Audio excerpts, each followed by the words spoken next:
A cart full of groceries costs $120. You hand over the card without thinking. The number feels normal. It is normal.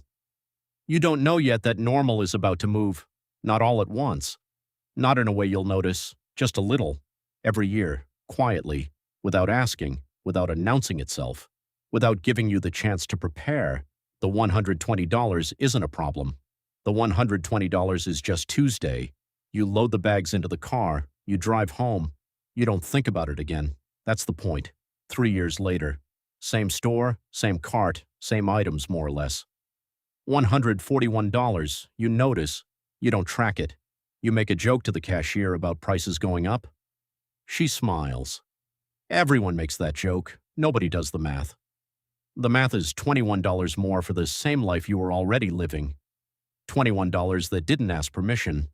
$21 that just arrived one Tuesday and never left. You load the bags, you drive home. You don't think about it again. But it's already started. The number is already moving. You just can't feel it yet. Your landlord sends a letter, 3 words at the top. Market rate adjustment. 3 words that mean, the place you sleep costs more now and your options are limited. You read it twice. You set it down. You pick it up again. You do the math on the back of an envelope. The raise you got this year was 3%. Inflation that year was 2.1%. You tell yourself you came out ahead. You didn't calculate rent. You never calculate rent. Nobody does. Because if you calculated rent, you would have to calculate everything else. And if you calculated everything else, you would have to look at a number you're not ready to see. So you absorb it. You always absorb it. That's what you've learned to do. Absorb, adjust, continue. You've been buying the same coffee for 4 years. Same place, same order, same seat by the window. $3.25 until it wasn't. $4.10. You stood at the counter and looked at the board for a moment longer than usual. Not long enough for anyone to notice, just long enough for something small to move inside you. Then you ordered anyway. Not because you're careless, because $4.10 for something that works isn't worth the fight. You stopped fighting small numbers a long time ago. That's the mechanism. That's exactly the mechanism. Inflation doesn't need you to surrender dramatically. It just needs you to be tired. It just needs you to be busy. It just needs the number to be small enough that the math doesn't feel worth doing. 85 cents on a coffee is nothing. 85 cents on a coffee multiplied across everything you buy, every day, every year, for the rest of your life. That's not nothing. That's everything. This is how it works. Not a crash, not a crisis, not a moment you can point to. Just a slow, steady, invisible rounding down of what your money can reach. The math doesn't care that you're busy. The math doesn't care that you're tired. The math runs in the background while you sleep, while you work, while you make jokes at the checkout counter about prices going up. It runs, it accumulates, it compounds. And one day you look up and the number that used to cover your life no longer covers your life. And you don't know exactly when that happened. Because it didn't happen once. It happened every year, in increments too small to fight, too consistent to escape. Supply chains broke, governments printed, the number on everything moved at once, not gradually, suddenly. Your grocery bill jumped $60 in a single quarter. The gas station changed its sign twice in 1 week. You filled up less. You drove differently. You started doing something you hadn't done since your 20s. You checked your account before buying things, not because you were broke, because the numbers stopped making sense. The raise you'd been living on for 2 years no longer covered the life it used to cover. The income was the same. The world it could buy had shrunk. And for the first time you felt it, not as a statistic, not as a headline, as a feeling in your chest at a checkout counter in a store that used to feel routine. The highest inflation in 40 years, 8.9%. A number economists put in reports, a number politicians argued about on television.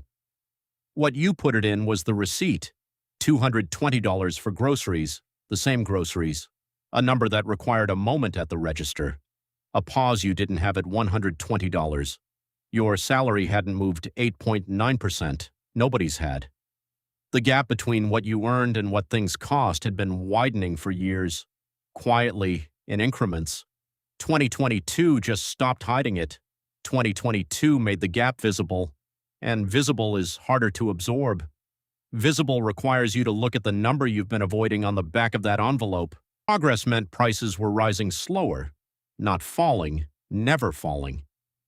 The coffee that cost $3.25 in 2016 costs $5.40 now. The grocery cart that was $120 in 2010 is $247.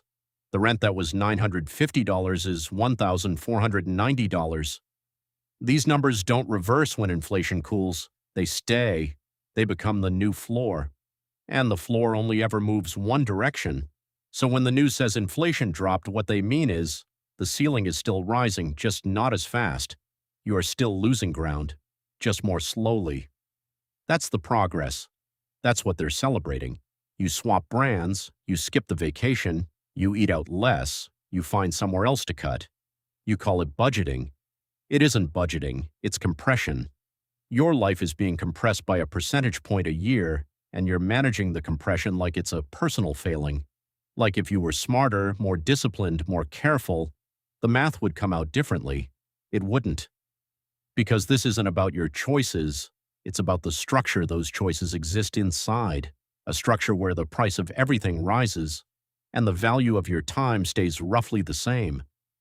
That's not a personal failing. That's the design. They own property that appreciates. They own stocks that price in inflation. They own things that rise with the same number that's cutting your purchasing power in half every 18 years. When inflation runs at 4%, their assets go up. When inflation runs at 8%, their assets go up faster. The system that is quietly compressing your life is quietly expanding theirs, not because they're smarter, because they own things, and you own a salary.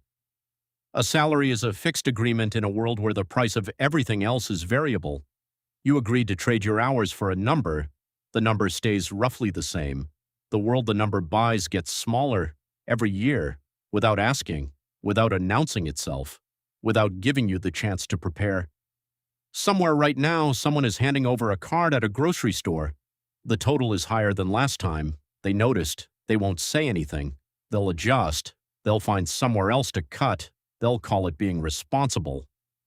The inflation that took their $120 cart to $247 didn't happen in one moment. It happened in increments too small to fight, too consistent to escape. That's not an accident. That's the design. The price of your life goes up every year. The question is whether what you own goes up with it. Not your salary, not your hours, what you own. Because the people who built this system already know the answer. They've known it the whole time. The question is, when you decide to, look at the two frames. Same city, same skyline visible through both windows, different floors. On the left, a man in a suit reviews documents, graphs trending upward on the screen in front of him, property portfolios, stock positions, assets that move with the market, assets that breathe and grow while he sleeps. On the right, you. Same city, same hours worked this week as last week. A pay stub in your hand with a number that hasn't changed much since last year. You're not in different worlds. You're in the same world. Just different relationships to it. He owns pieces of it. You trade time for a fixed slice of what it produces. When the world gets more expensive, his pieces get more valuable. When the world gets more expensive, your fixed slice buys less of it. Same city, same inflation number, different experience of what that number means. That's not luck. That's structure. And structure can be learned, structure can be entered. But first you have to see it clearly, and seeing it clearly starts with this. The people who designed the system own assets. You own a salary. One of those things appreciates, one of those things doesn't. You're standing still. Everything around you is moving. The signs are changing. The prices are ticking upward. The numbers on the boards are not the same numbers that were there last year. They will not be the same numbers next year either. But your agreement is the same number, same terms, same exchange, your hours for a fixed amount. A fixed amount in a world where fixed means falling behind, because variable always wins against fixed over time. That's not a financial opinion, that's arithmetic. If prices rise 3% a year and your salary rises 2% a year, you are mathematically, structurally, permanently losing ground. Not dramatically, not visibly, just consistently, 1% a year, every year. For as long as the agreement holds, the city moves, the signs change, the numbers climb, and you stand in the middle of it, still fixed, wondering why the life that used to fit the number no longer quite fits. This is why. This is exactly why. Night. The city below is active, lights moving, someone driving somewhere, someone working late, someone checking their account at a checkout counter right now wondering why the number feels smaller than it used to. You sit at the window, coffee in hand, your reflection faint in the glass. Two versions of you in the same frame, the one inside, the one the world sees, both of them asking the same question. The price of your life goes up every year. That part isn't negotiable, that part is the design. The question, the only question that matters, is whether what you own goes up with it, not what you earn, not what you save in an account that pays you less than inflation takes, what you own, assets, things that breathe, things that grow, things that rise with the same number that has been quietly compressing your purchasing power since the first time you handed over a card at a grocery store and didn't think about the total. The inflation isn't stopping, the floor isn't coming down, the system isn't changing for you, but the system can be understood, and what can be understood can be used. The city is still moving below you, your reflection is still in the glass, the question is still there, the question is always still there. What do you own? And is it going up?